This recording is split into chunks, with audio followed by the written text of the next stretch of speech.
Welcome to our Ubuntu Lab Masterclass on this day, the 27th of September. And we have a guest, like always, to share with us his experiences, his reflections on the subject of landscapes restoration. But before we get to that, two things. One, to just remind us why we together created Ubuntu Lab Institute. For us, Ubuntu Lab Institute is a kind of aspiration and an intention to mobilize ourselves, to create a movement across Africa of men and women, young and old, to work for and towards a different future. Considering all that we have on the continent, people, natural and other resources, you and I agree we shouldn't be in the place where we are now. And that's why it moved some of us to try and begin the journey of learning together, acting together, so that we can practically begin to co-create a different future for our continent. And core to this movement is learning and the application of that learning. In pursuant of that, we hold master classes where we can quickly come to learn about something from experts, practitioners, people whose knowledge comes from having been there, having tried it out. And today, we are focusing on landscapes restoration. May I now invite Linda to welcome us to this masterclass. And Linda, just introduce yourself and then begin the welcome. Thank you very much, Martin. Thank you to each and every one of us that is here. I shall be doing this a little bit differently by sharing a video this time. So greetings to each and every one of us, wherever we are. As we get into this circle, I ask each of us to seek family where we are and feel connected to the earth and experience the support that she gives us daily. I come wrapped up in a leso that says, Majirani wakipendana ni utajiri, which translated means, when neighbors love each other, it is wealth. Indeed, we are all neighbors, irrespective of the distance that lays between us, because today we gather from across and around this globe. Because we are neighbors, we bring into this circle an immeasurable amount of wealth, each of us with a different offering and experience to share ever so selflessly.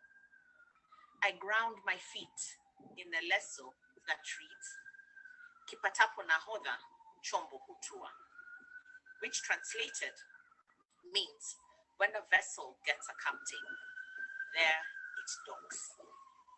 Today, I want to believe that the vessel of land restoration is docked because each of us are captains of the various vessels that we have. Big ships, little ships, kayaks, canoes, dhows, and even surfboards. May the different stories from and in Africa. There seems to have been a problem, and that didn't get to the end, but may the different stories from and in Africa motivate and inspire us into action to care better and deeper for our land, oh Mama Africa. May we in this circle be reawakened to the fact that I am because you are. And we are because the earth is. And because of this, we need to care much more for Mama Earth, without whom we would not be. Ubuntu. Linda, thank you very, very much. When neighbors love each other, it is well. And the fact that we are all neighbors sharing one earth. Welcome to those that have just joined us. We are just about to begin our learning together. May I now invite you, we are a small number, to introduce yourself. Take 45 seconds if you can. Name and what brings you to this masterclass. When you have spoken, invite the next person on the screen to introduce themselves.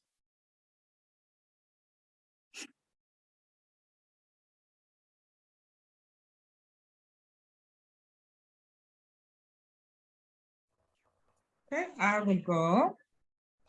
Oh, Sharon, are you ready? You go. The Sharons are ready. So I'm Sharon Munyaka, based in Johannesburg. I'm originally from Zim and now a daughter of the continent. And what brings me here is realizing and acknowledging that Africa is the only home that we have, that our children have, and their children's children. So I want to learn more and see what else I can do to contribute to restoring our land. And I'll pass on to Sharon. Thank you, Sharon. So I'm Sharon from Cape Town. And tonight, in terms of the work that the journey we've walked as Ubuntu Lab, I'm really, really keen to learn from Ed, who has walked much of this journey already. So we have the wisdom of others to work from and to learn from as we continue the work. So thank you so much, Ed, and I look forward to hearing your wisdom and your learning that will guide us further on our road. And I'll pass on to Beatrice.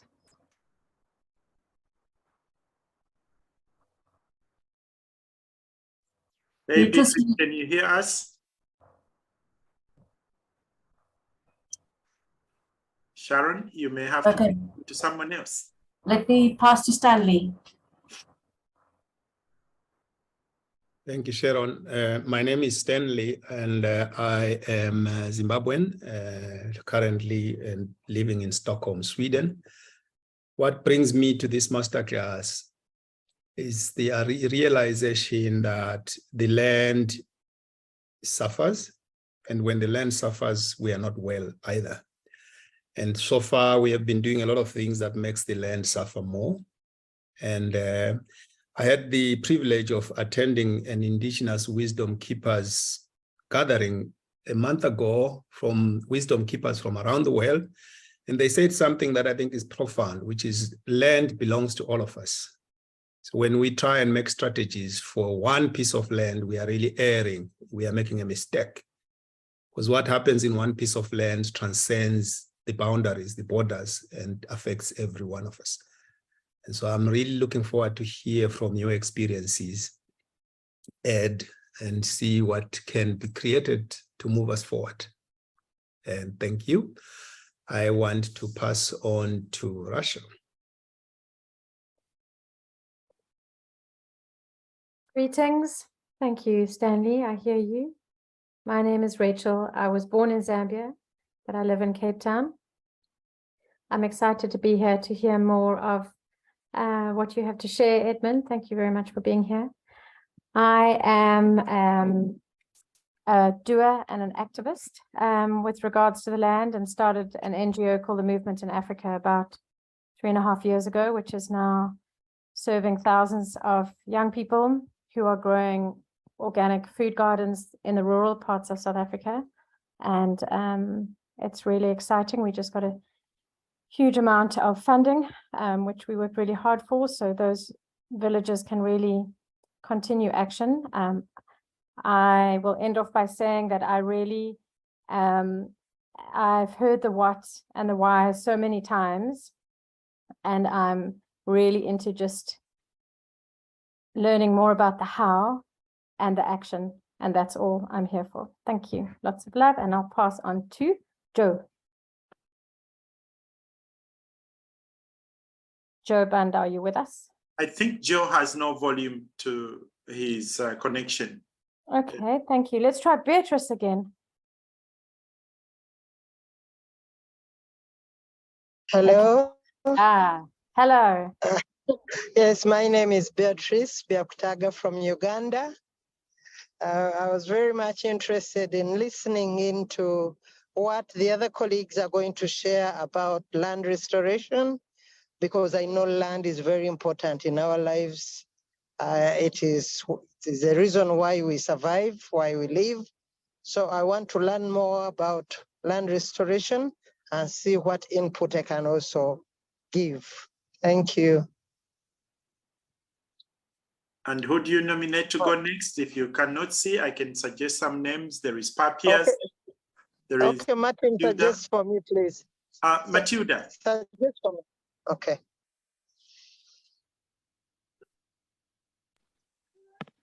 Hello, hi everyone. I'm trying to get my camera on, but anyway, let me just go on with it. I am Matilda, based in Johannesburg, South Africa. I came here because I am interested in understanding the land reformation. I'm a lover of many things, subject matters like biodiversity and how we could cultivate our land to bring the greater good for everyone. Is one of the things that I look forward to understanding and to see how I also play my part in it. Thank you. I will nominate, let's. There is Papias and Kangwa. I'll go with Kangwa. Thank you. Kangwa, any chance you can unmute? Yeah, that's wonderful. Yes. Yes. Hi, everyone. My name is Kangwa and I'm from Zambia, Lusaka, Zambia. I'm interested in today's masterclass because I would like to learn more about what I can do to contribute towards the restoration of land, to see if the efforts that I put in are making a difference or what I can do different to making sure that we are taking care of the land that we currently have, live in, and help us grow as a community. Well, you said Papias is the last person, so I guess I nominate. And there is Olaf as well. Oh, yes, I would nominate Olaf.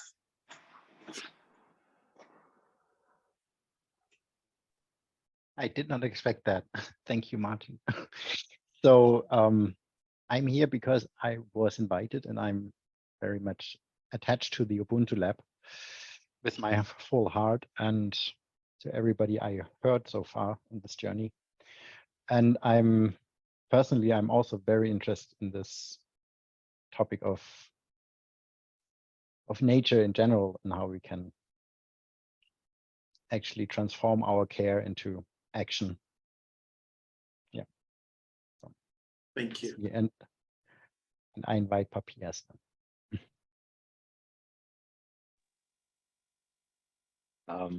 Last but I guess not the least. Good evening, everyone. My name is Papias Banda. I'm from Lusaka, Zambia.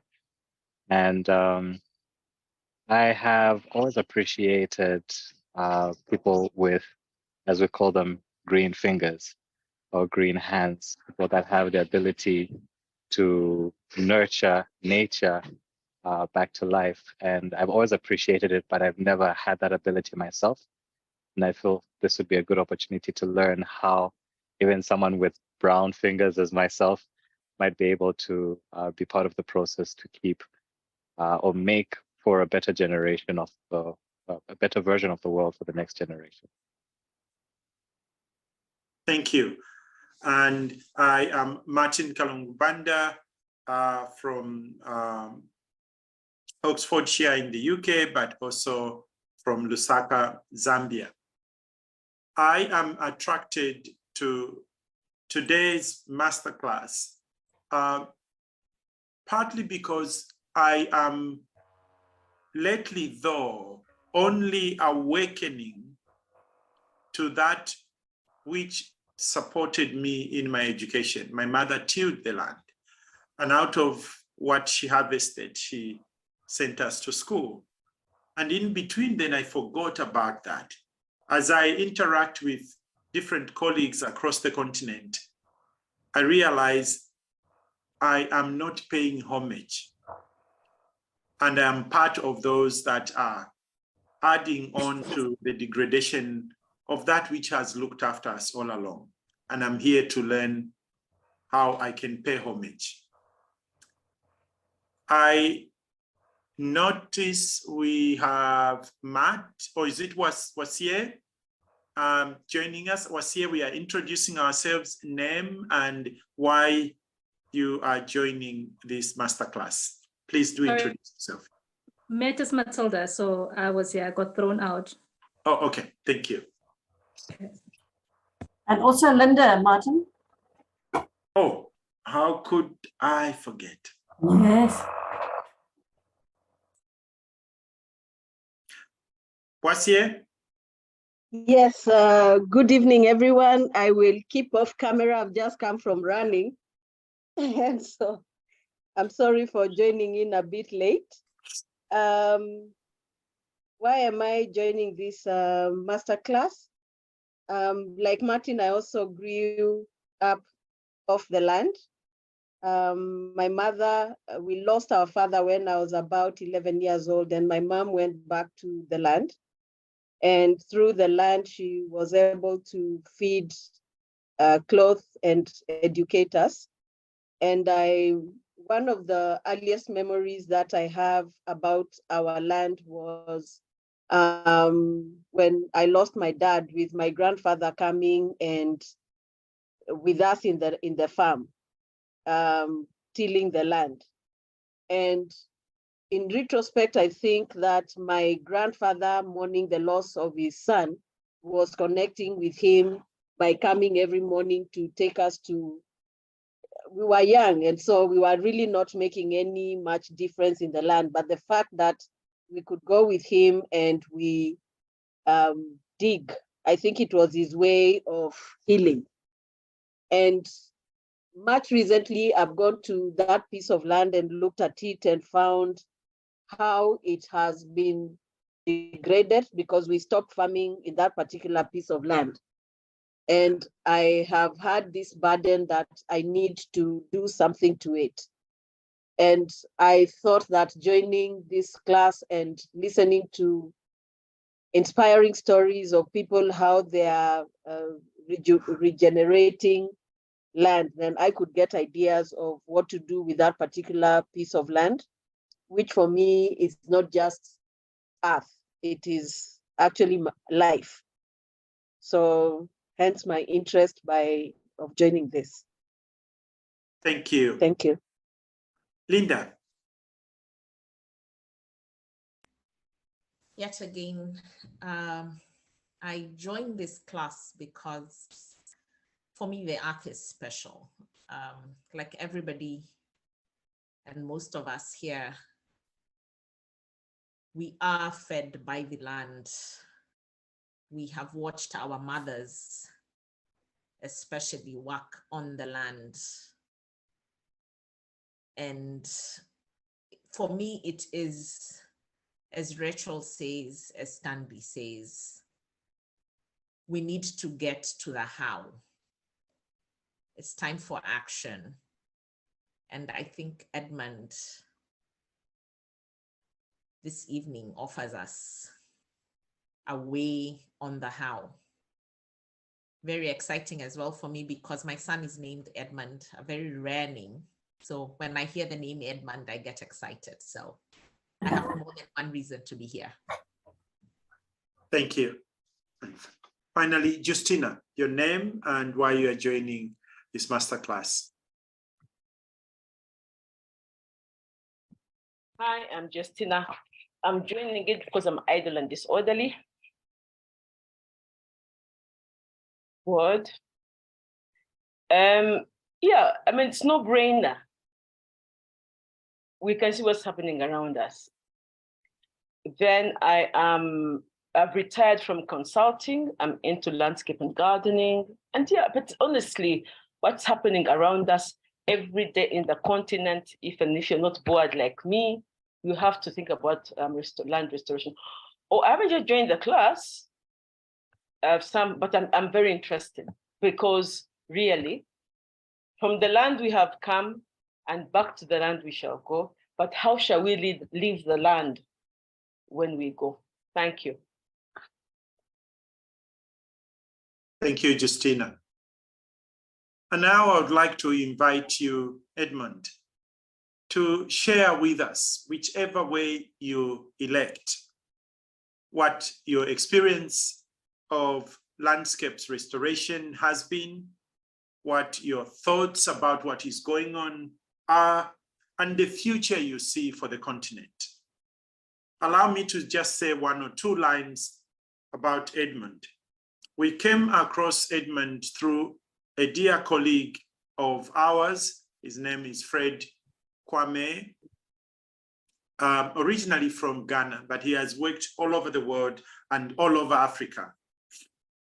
And when we were asking Fred, who do you know that we could speak to learn further about how to restore our degraded landscapes? He didn't hesitate and he popped out the name Edmund. Edmund has been on the African continent longer than some of you have lived on the African continent. It's his home. And you could, when Aggie and I had the opportunity to speak to him, you could hear it in his voice. Not only has he known and worked with communities and people and organizations that are restoring landscapes, but also the deep respect I experienced him demonstrating in his stories of the people that walk that land. Without much ado, Edmund, welcome, and kindly share your thoughts, reflections, and experiences with us. Thank you very much, everybody. Thank you very much for the warm welcome. And as we say here in Kenya, karibu. I'm going to share some stories with you. But first, I'm going to share a story that isn't directly related to landscape restoration. It relates to when I came out to work in Kenya quite a long time ago, 1974 to about that sort of time. I'd come from university in Ireland. My father was an organic farmer. I had a degree. I thought I knew everything. And we were starting to work with Pokot pastoralists who live in Kenya, who live in the Rift Valley region of Kenya. And I started talking about range management, thinking I would be able to teach them about range management. And these elders said to me, Edmund, shut up, my child. Come and see what we do. Come and see why we do what we do. Come and see how we do what we do. And for the next good while, months, quarter of a year, I walked hundreds of miles with these pastoralists, seeing how they manage their rangelands, seeing how they benefit from the rangelands, and using that. And that was a transformational moment for me. It said that I don't have all the knowledge. these Pekot people, many would say most of them had not been to school. Most of them could not speak English. Many of them could not speak Swahili, one of the languages of Kenya. Yet they knew more about their rangelands than all of us experts put together. So I contend in a lot of my work that I've been doing over the past 40 plus years, that we don't get the technical stuff, the conservation science stuff, I can get from a book, whether it's Leading Like Matiba or driftology or whatever, I can get from a book. What I can't get from a book is the social issues. What are the issues that rural men and women face? What are their challenges? What is the knowledge system that they have that they can use to manage their land, to restore their land, to benefit from the land? And in the 1970s, that was quite a different way of looking at things. People in those days would say, your problem is soil erosion, so put in terraces. Your problem is lack of fertility, so put in legumes. So I'm trying to shift the debate away a bit and focus on ownership of the process of, in this case, restoration or of management or of conservation. So I'm going to take that now a step further and share with you a few stories. This is a picture of a certain mountain that many of you know. In fact, everybody on this call should know. Unfortunately, it's lost a lot of its white beard up top here because of something called climate change, which we in Africa are generally not responsible for, but we suffer from. And my first story is going to be about a place called Turkana. For those of you who don't know, Turkana is a district, now a county, in northwest Kenya. And the Turkana pastoralists live there. It's a large area of land, about 70,000 square kilometers. And it gets rainfall of about 150 to 200 millimeters of rainfall per year. And the temperature, when we lived there for 6 years, the temperature went up to 40 degrees nearly every day. So it's hot and dry. Now, in the 1960s and 1970s, there was a big drought and famine in Turkana district. Many people were put into camps so they could be fed, etc., etc. And they gradually accumulated livestock, which ate all the trees and so forth around. And a massive area was bare and degraded. So that's a very, in two sentences, the history of something much bigger and much larger. But I want to focus on the restoration. Now, I started working in Turkana from about 1984 to about 1990. And in those early days, the chief of this area, Chief Musa Ntieng, came to us and said, what do we do? We've got this bare area of land. I actually didn't have photographs of it at the time because we didn't think it was worthwhile photographing bare land. How do we restore it? So I said, how would you restore it? What are the things, what knowledge can you have that can help out? And we worked with the elders, and they said they have a traditional way of reserving areas of land for grazing, for browse, for whatever. And they said, hey, we can make this a reserved grazing area. So the Pekot elders put in place traditional rules, traditional regulations about how the land could be used or not used, and work from there. So they did this. The cost of the forest department for restoring this area of land of 30,000 acres was $100 US, which is quite good value for money. And the landscape, this is what the landscape looks like in 2004. This isn't great big Mopani woodlands or forests. It is very dry. And this is what the restored woodland looks like. And these are some of the elders talking about when they should allow the goats to come in and browse. And the reason the Turkana elders wanted to restore the land was not because of conservation. They said, we want the goods and services that these trees offer. Particularly the tree I'm pointing there, the Acacia tortilis or Ewoi, because these pods in the dry season, these provide hugely important grazing and browsing and pods for livestock, and indeed food for people as well. So that was their rationale. But in so doing, they conserved and restored.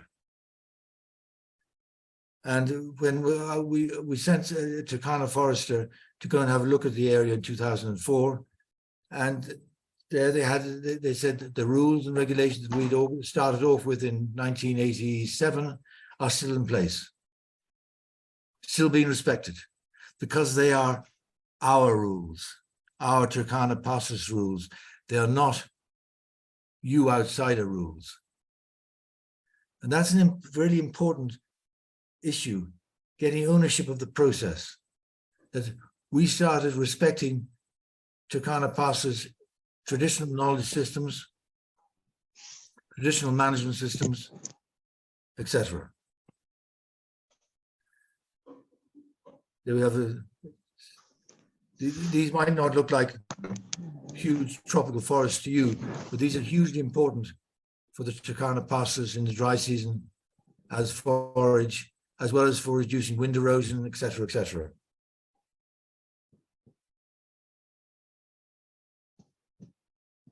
Now you fast forward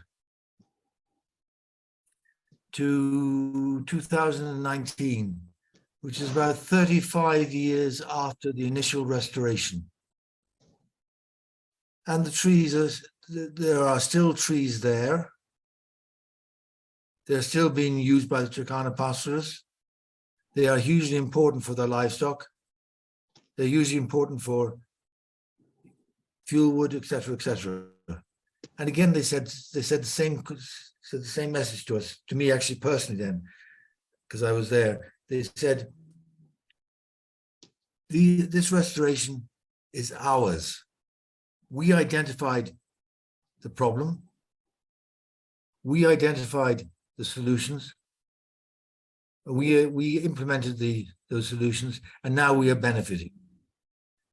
So much, as I think many of you will understand, so much development tends to be externally imposed upon people. And it's really important that, again, I'm preaching to the converted, that we build on existing knowledge systems that people have, existing institutional systems that people have, existing rules and regulations that they have. This is the one from a satellite image taken of about 2015. It's a wide open woodland of restored forest. It was like this, which is bare. Before I show the final slide, many of you say in dry areas of 200 millimeters of rainfall, you can't plant trees. These trees are planted using rainfall, water harvesting, and they're about 2 years old, growing in an area that receives about 175 millimeters of rainfall per year. So you can grow trees if you want to. There's another example of after it's rained. These are microcatchments. Very simple microcatchments, are very easy to make, take a little bit of time. And again, you get one rainfall and you can fill up this microcatchment with water and you can establish a tree. 2019, you're seeing much improved rangeland, variety of trees, grasslands. No, I'm not going to show you that one. Yeah.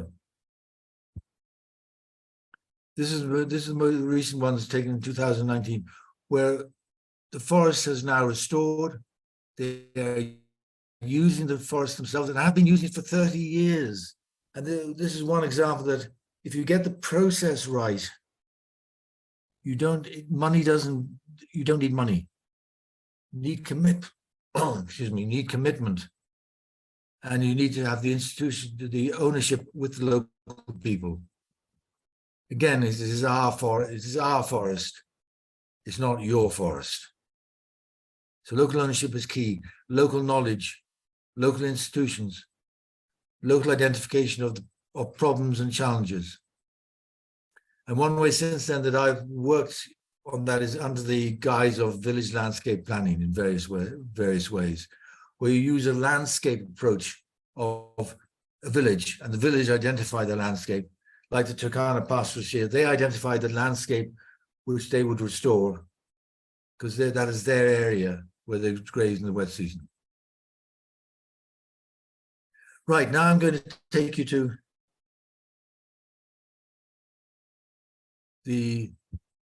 Shinyanga in Tanzania.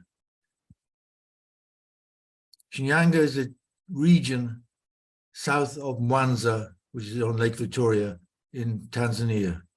In 1985, President Julius Nyerere declared Shinyanga as the desert of Tanzania because of what we've been talking about: degradation, loss of trees, loss of fertility, etc., etc., etc. And because of what President Julius Nyerere said, a program called Hifadhi Ardhi Shinyanga, or HASHI, or Soil Conservation in Shinyanga, was born. And trees, the reason that it took place was that the trees had been cleared for agriculture, for rice, tobacco, control of tsetse fly. So lots of the goods that trees provide, medicine, foods, fuel wood, etc., were lost. At the time, 1985, 1986, the forestry department had one central tree nursery for the whole of Shinyanga region, which comprises 720 villages. They had one tree nursery with 1 million seedlings in it, mostly exotic. So they gave out the tree seedlings to plant, thinking they'd want to plant them, blah, blah, blah, blah, blah. And they came back about 6 months later to do a monitoring exercise. And they found 1 million dead plastic bags. And this is where some charismatic leaders can sort of make a difference. The project leader at the time, rather than castigate the farmers for not planting their trees, said, "Why didn't you plant our trees?" Again, they said, "We want to plant our trees, not your exotic trees." So fair dues to this project leader. He took a 180-degree shift and started listening to the farmers. What trees do you want to plant? Why do you want to plant them? Where do you want to plant them? And so forth. And at this time, he was using early participatory approaches. Now, in the 1980s was the sort of dawn of what it called PRA, Participatory Rural Appraisal. And we use participatory tools for that. So that's a history of the reason why. And this is an example of the landscape from the air. There are very, very few trees in this landscape. There's a few along the stream here, nothing here, nothing here. This is what it looked like in the 1980s. Again, fast forward to about 2000, and you have areas of restored forest, very quickly restored forest. And it's interesting here, it wasn't one restored forest that they did, but farmers themselves would have their own little patch of woodland that they would restore. It might be only 100 square kilometers, 100 square meters. It might be a hectare, it might be 2 hectares. Women's groups, youth groups had their small forests that they were given by the village government. The village itself might have its own village forest reserve of a couple of 100 hectares. So the process built on a traditional system called Ingitili, which means, what's the easiest way to describe it? Reserved grazing land. And the reserved grazing lands were there for livestock, for oxen to use during the end of the dry season.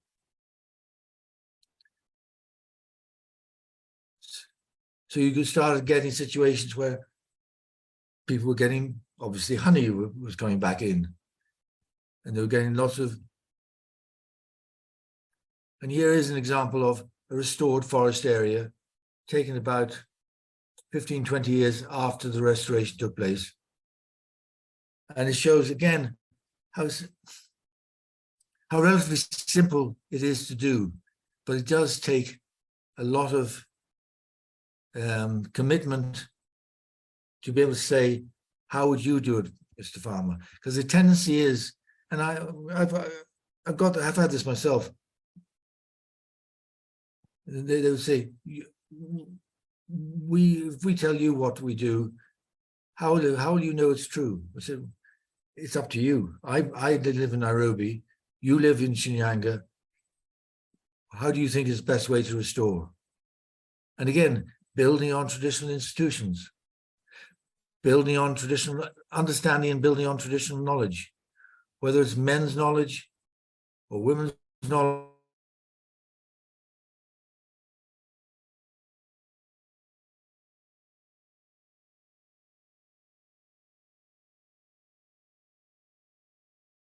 Edmund, I hope we haven't lost you. If you can hear me, Edmund, we don't mind you switching off your video to increase your bandwidth so that we can continue to see the slides.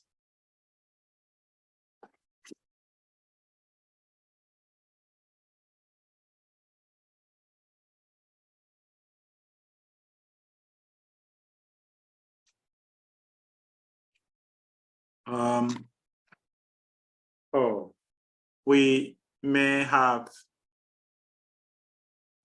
lost Edmund.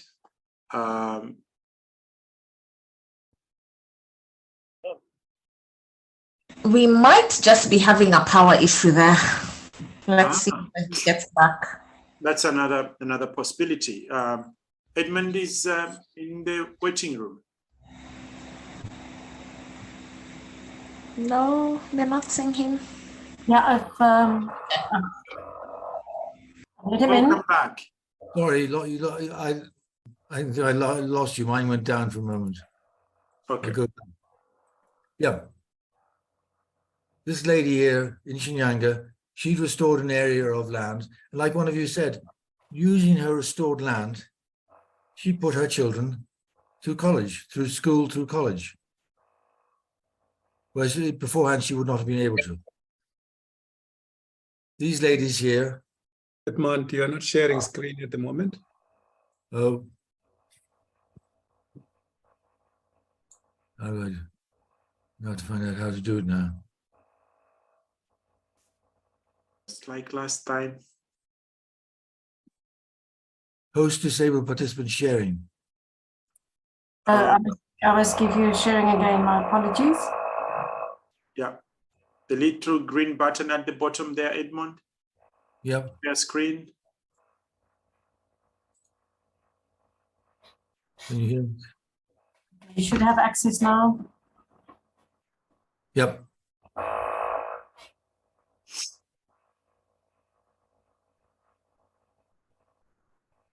Wonderful.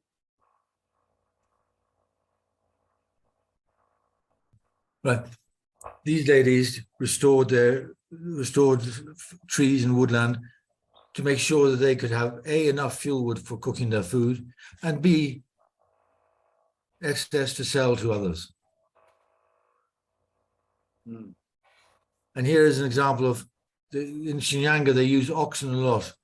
And one of the main reasons for having these reserved grazing areas, or Ingitili, was to provide forage, grass, browse, etc., to oxen at the end of the dry season, so they would be strong enough to plow the land. And you can see in the background, lots of forest, lots of woodland.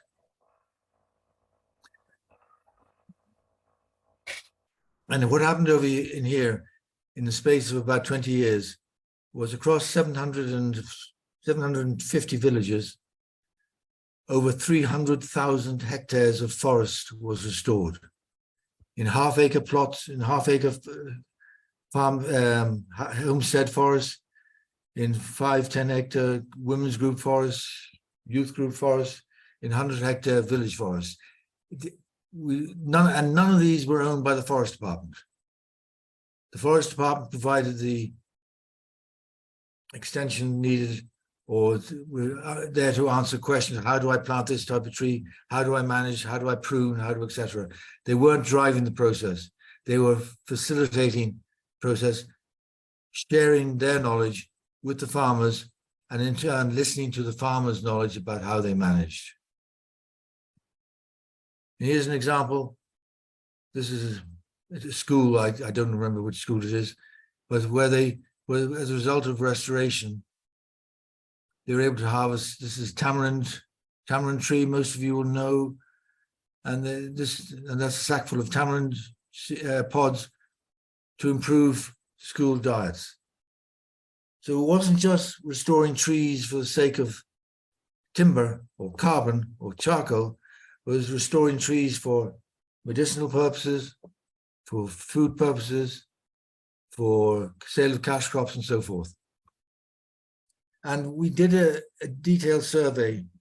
Well, the University of Dar es Salaam and Sokoine University did a detailed survey in, they've got in 2002, I think it was. And they found that the value of the restored forests and woodlands in Shinyanga was 1.5 times the value of agriculture. And the guy who's called Professor Monella, he said to me, Ed, I'm sorry, we delayed in getting you the results, but we didn't believe the figures we were getting. And we checked them again. And yes, the value of the forest, all the goods and services the forest offers, is 1.5 times the value of the maize and beans being harvested. But that doesn't take into account huge biodiversity values. Because we had massive number of biodiversity returning, to the extent that one of the consultants said, Ed, we should make some of these areas into a protected area. And I said, no, these are community forests, these are village forests, it is their forests. And they undertook to bear, because occasionally some of the wildlife would eat some of the crops, they bore the costs of wildlife coming into the forest, because they knew they were getting increased value from those forests. This farmer here, oops, sorry. This farmer here restored a lot of his forests and grasslands, kept better cattle, and educated his 2 girls in veterinary science through the value of trees and forests. So, indeed, the key thing was about using indigenous species for small farmer plots, for groups, youth and women. Anybody could do it. We could all, for villages, for a range of different uses. Some of the products could be marketed, honey, medicinals. Some of the products were for the home, etc. And the key thing is the importance of local institutions working with, in the case of Tanzania, village government. So village government respected local institutions. Local institutions respected village government, and they worked together. To the extent that even now, they have the Sukuma people of Shinyanga had a local guarding system, a local guards called Sungu Sungu, which is now being integrated into the village government processes certainly in Shinyanga. But the key things is getting that the process of change, why we want to change, is not for me to say, it's for the villagers, the men and the women. And again, this comes back to what I said earlier on. Many of the solutions, they're not technical. A lot of the challenges over my time that I've come up with, that people have raised with me, I can go along to a library bookshelf and find out which species do I plant here, species A, B, C. But if you don't get the social stuff right, failure will more than likely result. And if we look at many government institutions and indeed donor agencies, they tend to compartmentalize. Agriculture goes off over here. We know how to plant better maize and beans. Forestry is over here. We know how to plant different sorts of trees. Conservation is over there. We know how to make a protected area or whatever it might be. But the key thing is getting the social stuff right. And again, a number of you have already pointed to this, the importance of understanding what are the challenges and opportunities that the community we're working with, what are their challenges? What are their opportunities? And it's actually relatively, in a way, relatively simple, except we have to eat humble pie. How would the community resolve their challenges and opportunities? Where is their landscape that they operate under? What would they do where on that landscape? Which trees would you plant along the riverside? Which trees and grasses would you plant or care for up on the hillsides? Where is the conservation area important and why? So I use these questions like what, when, where, why, and how a lot in the work that I've been doing. I don't say, and I don't think it's an arrogance of us to say, you should plant mangoes, you should plant sorghum, you should plant this, that, and the other. We should ask people, what do they want to plant? Again, I grew up, like many of you, I grew up on a farm in Ireland, one of Ireland's first formal organic farms. And the extension agents from government would come along and say, Mr. Barrow, you should plant this new variety of wheat. So my father would say, okay, give me a kilo or so of the wheat, and he would plant a small little patch. And he said, the reason we planted a small patch, if the wheat fails, who's going to feed my children? The extension agent would be gone. So I'm going to end with another small little piece that I've been I'm very involved with, looking at nature as a sacred landscape. And trees provide many other qualities besides the normal utilitarian ones that we know of. Peace and conflict mediation. Many of you might have heard, you might know of peace trees that occur in areas of land, or the trees where the elders meet, where conflicts are discussed and reduced. Health. Besides, many of us know the importance of fruit trees, mangoes, pawpaws, etc., but there is clinical evidence that trees, they exude chemicals, rather like chemicals which will reduce cancer cells in the human body, will reduce stress, will imbue a sense of calmness. And again, I challenge any of you, if you're feeling stressed, get outside and walk in an area, if you can, in a park, in a forest, along a river, along the seaside, whatever it might be. And what do you feel like after about an hour or so? You'll feel much calmer and less stressed. Educational. How we use trees as a vehicle for awareness about the importance of nature to me, to our children, to our children's children. How many of you have felt the silence of nature? As somebody once said, who was it? Herman Melville, God's one and only voice is silence. And that's often what a forest can bring about, that silence. And lastly, forests and trees are really important from a cultural perspective. I know in every single one of your cultures, you have sacred trees. Guarantee you, whether it's a fig tree, a baobab tree, whatever it might be. you have sacred trees in your landscape. And I'm sure I one time gave a talk in Addis about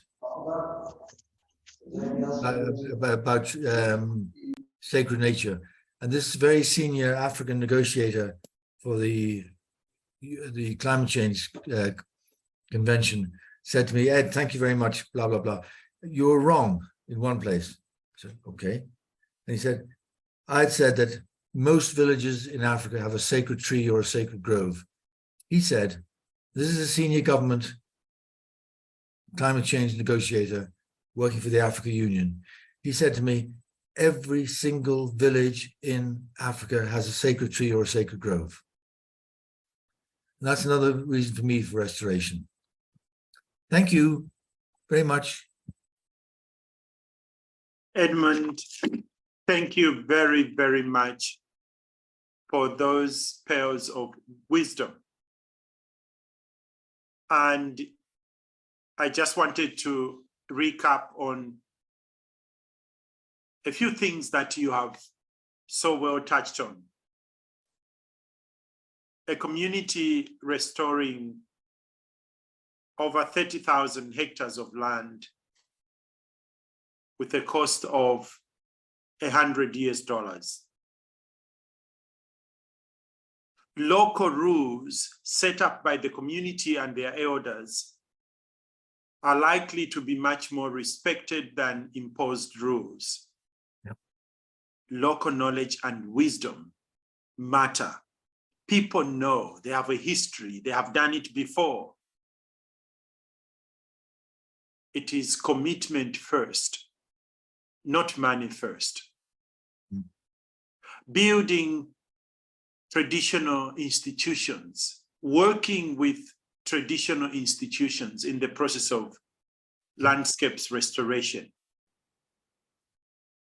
Restoration for giving life to animals that matter to the community, connected to health, but also connected to income. You talked about the value of restored forests being 1.5 times much more than the value we get from crops such as maize, for instance.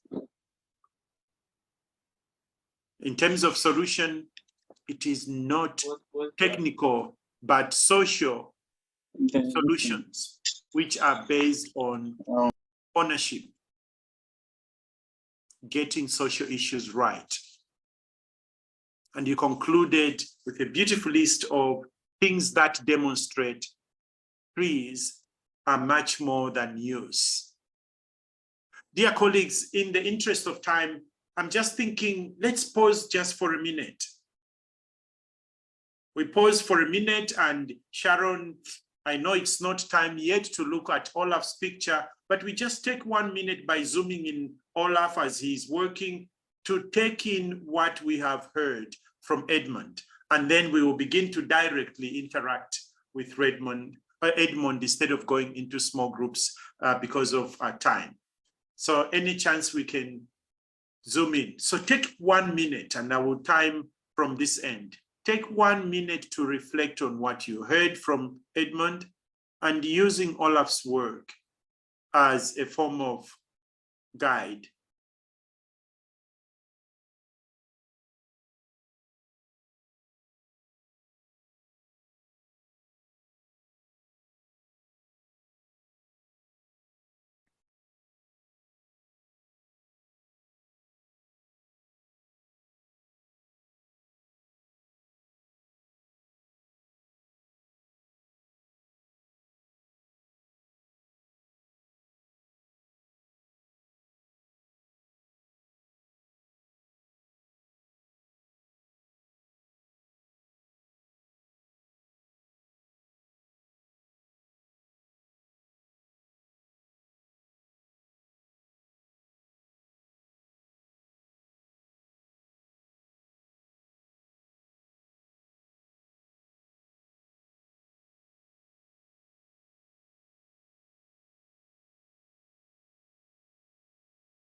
Colleagues, we may now interact with Edmund.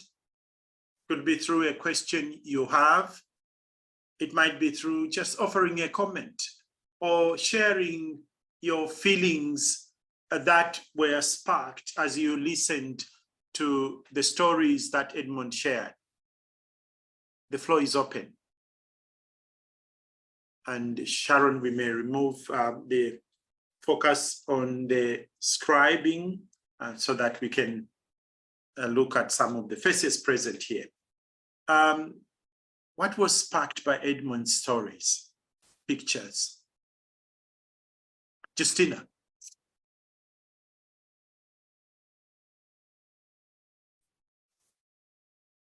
Thank you, Edmund, for your presentation. I hope I'm audible. You are getting more audible. Continue, please. Thank you, Edmund, for your presentation. Briefly, I would like to introduce myself as somebody who has been involved in development justice and social reform.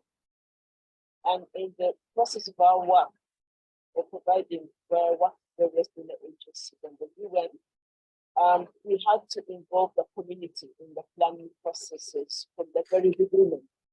So when you talk about, and I've made a comment in the chat that to the effect that it is excellent what you're presenting to us about involving the community in land restoration.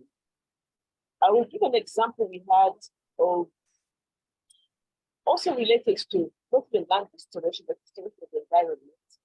And that is as you may be aware, it is only in Uganda, Rwanda, and Congo that you can affect the gorillas in their natural habitats. And in the case of Uganda, the populace was encroaching on the forest because they had to grow food.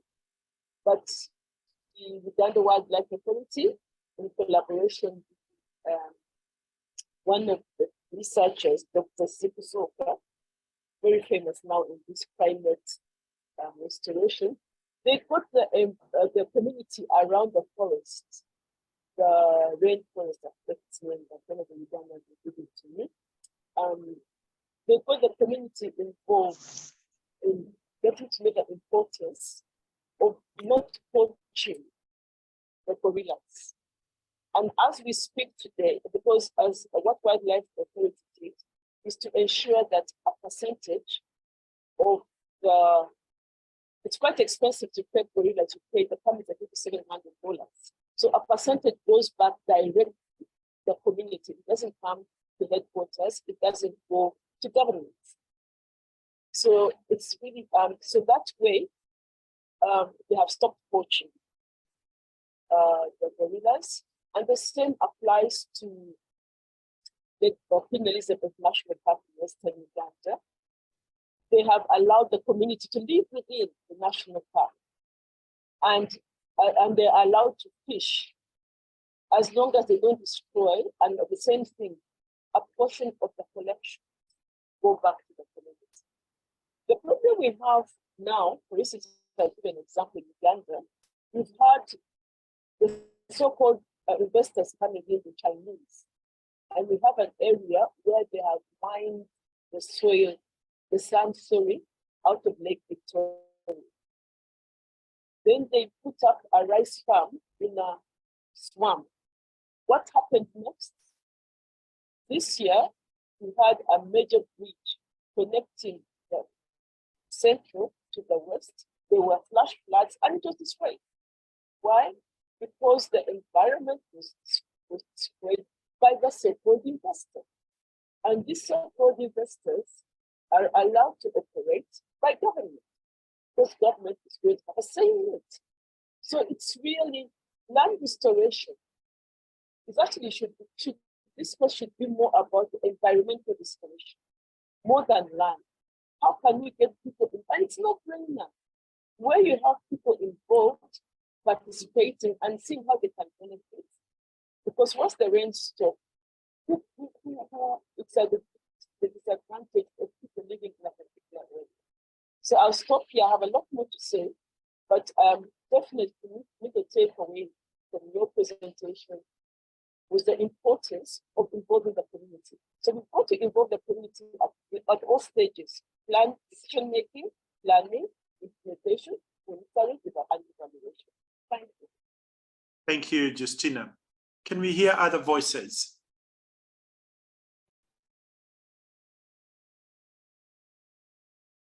What was sparked? Stanley. Thank you very much, Edmund. When I listen to your stories, there is one thread that comes to mind, which is restoring dignity to the communities, to listen to them and let them decide and be the agent of their own lives for the 35 years that these programs have been going on. A lot of us, including myself, have done participatory rural appraisals and participatory planning. We come in and we listen for 1 week, and then we think we have understood, and we decide what needs to be done and go back and come back again in 6 months or something like that. But this is, for me, key. What you are talking about here is, can we actually sit, listen to the communities and let go this idea that because we have degrees in land restoration or whatever degrees we have, we know better. And then the other thing that is sparked is the whole idea that this is not a technical solution. This is a social system. It's allowing society, the ways in which society is managing and interacting with the land to come back to life. You know, the way they have done traditionally, to let that come back to life, and then they can learn and they can reevaluate, they can learn again, they can put out the rules themselves, and if the rules don't work, they can change them and come back to it. It is an incredible feat, and one of the questions that keeps coming back to me is this: how do we get this to national government level so that they can let these kind of processes be the norm in the communities? Because they are not. One of the things that comes up several times when I talk to people like you who work with this kind of long-term restoration is the fact that if a donor comes up and says we are funding a project in the same area or the adjacent area, and they come and do it in the usual way, it basically can wipe out this whole process that's been going on for a couple of years, because it's faster, it's more money that comes in, and it seems like it will be more beneficial probably to the extension services and the people in government more than to the community themselves. How do we then get the government to take this as policy and let these processes actually be the norm in the villages? That's one of my questions that I have. So thank you for your presentation. Thank you. We can take one more comment stroke question and then get back to Edmund too, so that he can just talk us, he can reflect on what has been shared. Any other, Sharon, you have a hand up, I think. Thanks, Martin. Thank you very much, Edmund. That was very, very inspiring. And for me, the question is around keeping people aligned to the goal, because 35 years is a long time. You know, we all like the sexy projects that happen quickly and we see the results.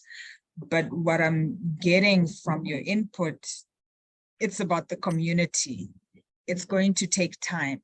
So there's lots of learning for everybody that's involved. So maybe just to share a little bit about those communities. So how did everyone stay committed? Because we see the beautiful results, but there was that whole journey of many, many years. So to just share some of that, thanks. Thank you. Edmund, just as a little reminder, some of the things you could elect to comment on, and let's take about 5 or so minutes. That's totally unfair. Maybe no, you can take maybe 8 minutes to respond to those.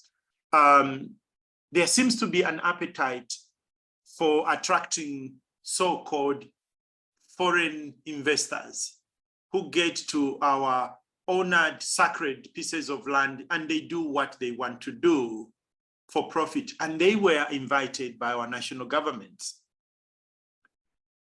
Number 2, should it be environmental restoration and not just landscapes, restoration.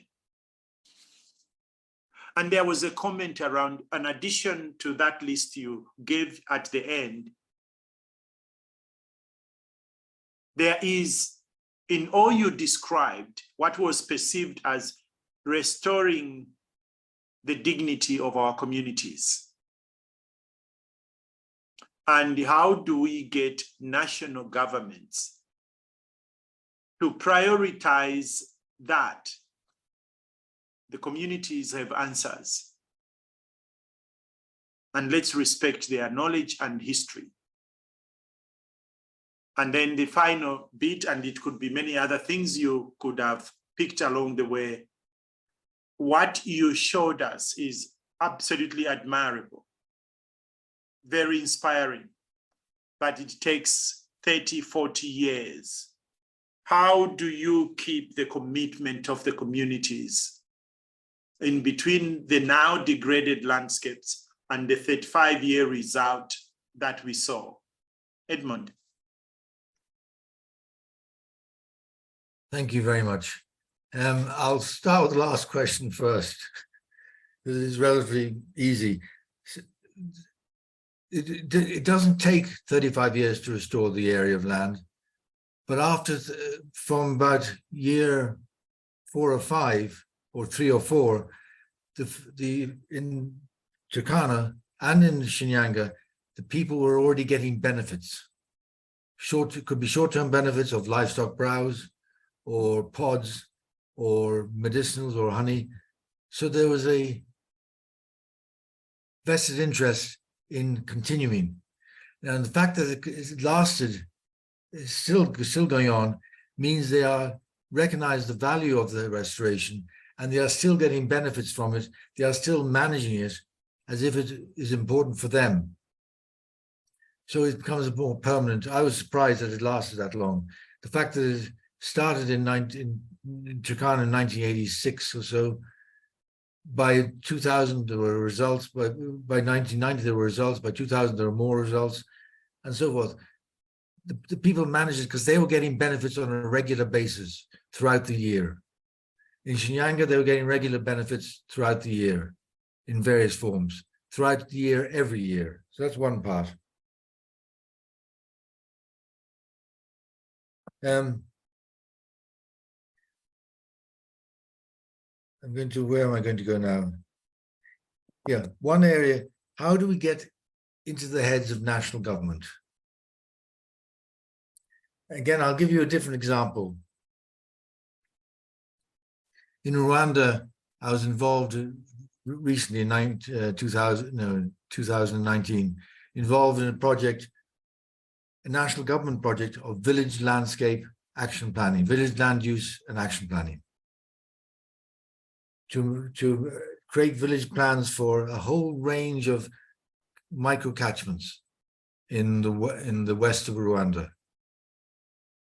We achieved something like, well, when I last there, 350, 400 villages had their land use plan.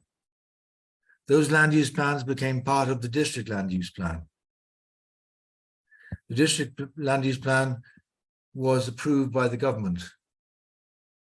And the guy who monitored the district land use plan was a guy called Paul Kagame. He monitored what the district governments were doing.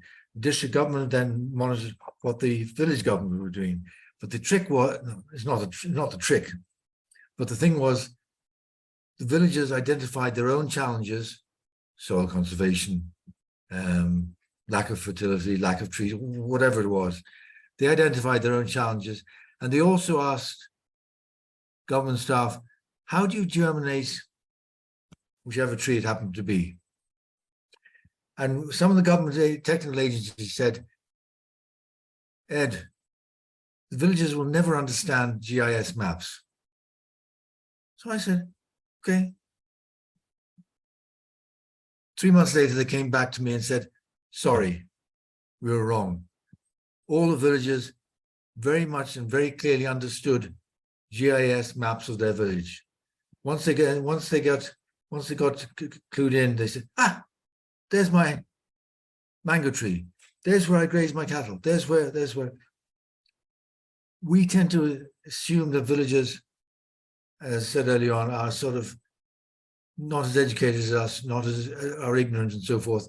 No, they're not. They're very knowledgeable people. And as one of you said, we're restoring community dignity. And I love that phrase, how we restore community dignity. Because so many communities are used to having outsiders coming in, you, me, telling them what to do. Rather than flipping it on its side, said, what would you do? How would you do it? And that's really important for me.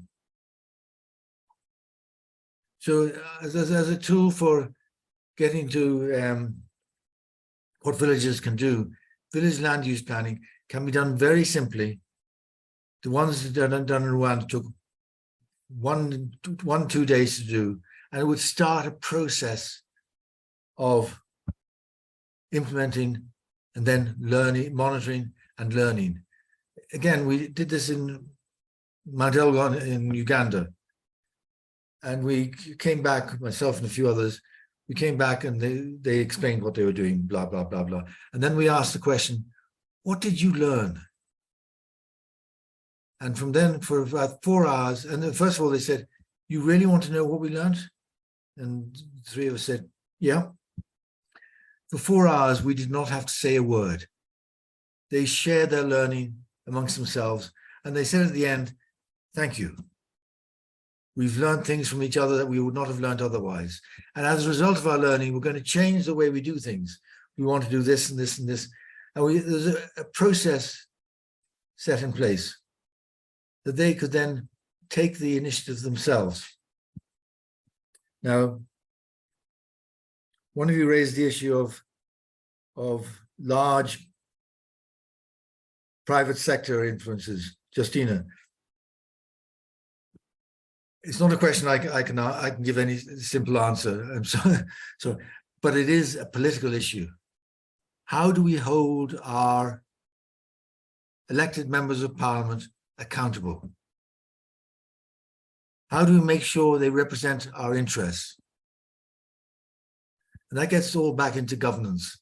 And I don't have a solution for that, but I do know that holding it, because all too often, and I think most of us experience this, the elections come around, we go and cast our vote, and then the people we've elected forget about us. They go off to parliament in Lusaka, in Harare, in Johannesburg, in Nairobi, and wherever, and forget about their electorate. It's time now we started to hold our elected members of government accountable so that they represent our interests. And that for me, I've done that a little bit, but it's a much bigger issue. Yeah,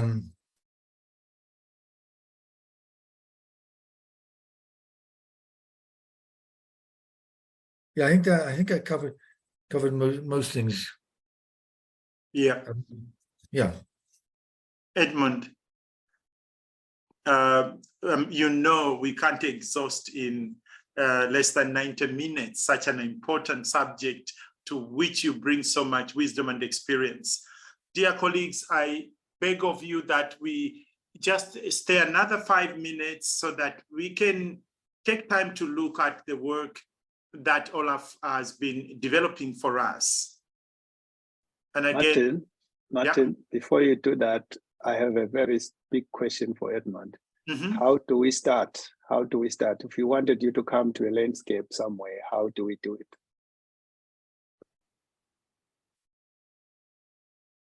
Go out to landscape and go out to, you may be part of a village X in wherever in district Y.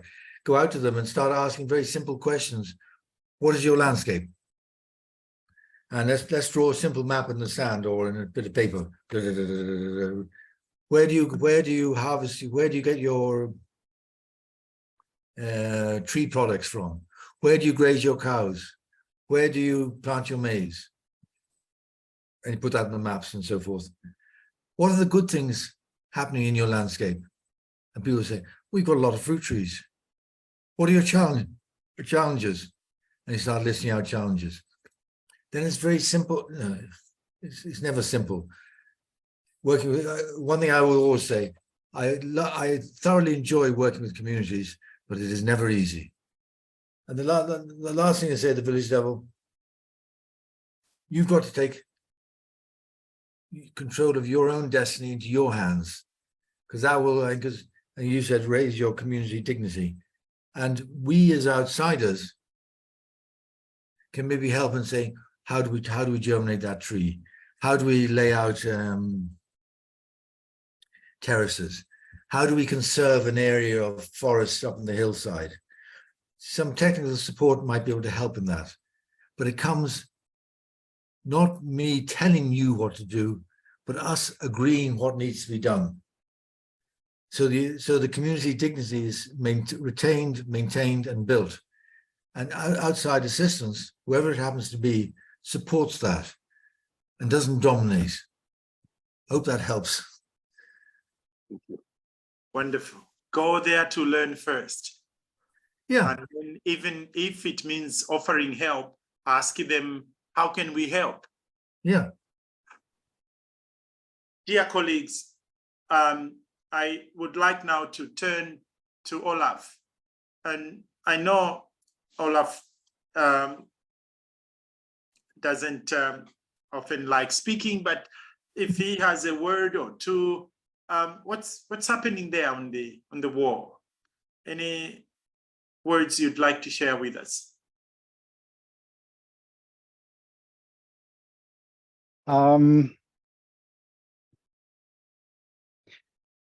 So I'd way too listen to few time, but what kind of stood out for me was right in the beginning when everybody was talking, somehow the word care was really prominent in what was shared. And so I started with care at the bottom, and then somehow, for me at least, I mean, I'm looking at it for a while now, it all somehow connects back to this care. The dignity means these are give dignity to people who actually care for the country. They don't care for a theory or for something that it's so, and the care for the nation. Yeah, that's something that stood out for me. Thank you. There's one addition to that term, Olaf, care. Other people use stewardship, but the Australian original peoples call it caring for land, which embraces all of what you've just said and much, much more. Embraces a history, embraces a present, embraces a future. So caring for land is a very important concept, and combine it with community dignity, you've got it there, yeah. Great. Olaf, thank you so much. Edmund, we cannot thank you enough. And as Stanley's final question indicated, we would want to continue learning from you and with you. It's admirable how much, as a young graduate, full of energy and professing a lot of knowledge, landing in Kenya, elders tell you to shut up. Come and see what we are doing. Then thereafter you can start speaking. And it can show the many years of learning that you have done, but also the deep respect you have for our communities and our people, your people too. Mm-hmm. Colleagues, in the chat, what are you taking away from this session? A sentence or two in the chat. What are you taking away from our conversation with Edmund?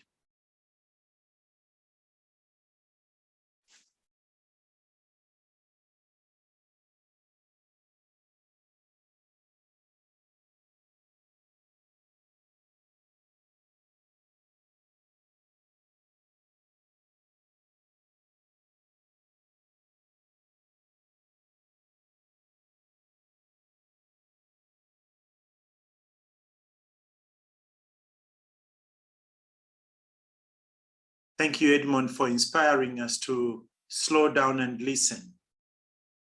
The solution is not technical, it is social. Staying with the essence of the initial desire is important for success. The wisdom is already there amongst us. Listen, ask, learn, and be involved. The importance of deep listening with an open mind, heart, and will. Create space to listen to what the community knows really.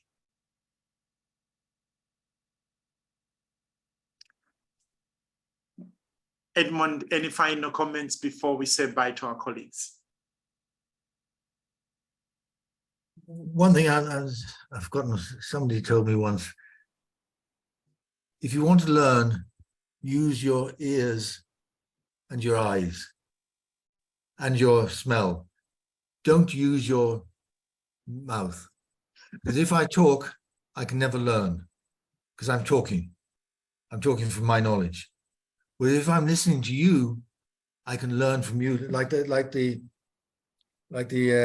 restore community dignity. That was a great bit of simple learning for me, which links back into Olaf's care issue. So I often will sit with, when I'm sitting with elders, I'll sit and listen. I will, rather than speak and talk and talk and talk, like I've been doing too much of here, but that's part of sharing. I think it's much more important that we listen, we see, we smell, and then we can ask questions. Again, I'll come back to the 4 or 5 questionnaires: what, when, where, why, and how. That will help open up discussion without you dominating the discussion. But then the last thing, we need to all respect each other's knowledge. That none of our knowledge systems are better or worse than yours. They're different. And it'd be deadly boring if everyone in the world was like me or like you. But if we're all different and we all respect each other's knowledge, we can move forward.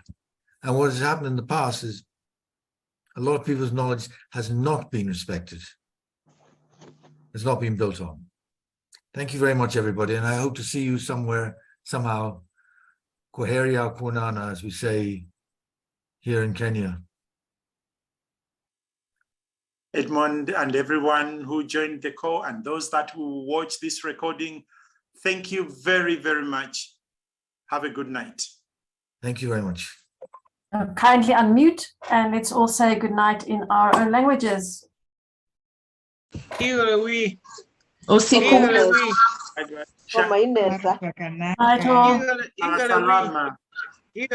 Salama.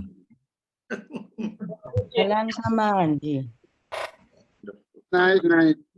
Bye-bye. Bye-bye. Good night. Good night, everybody.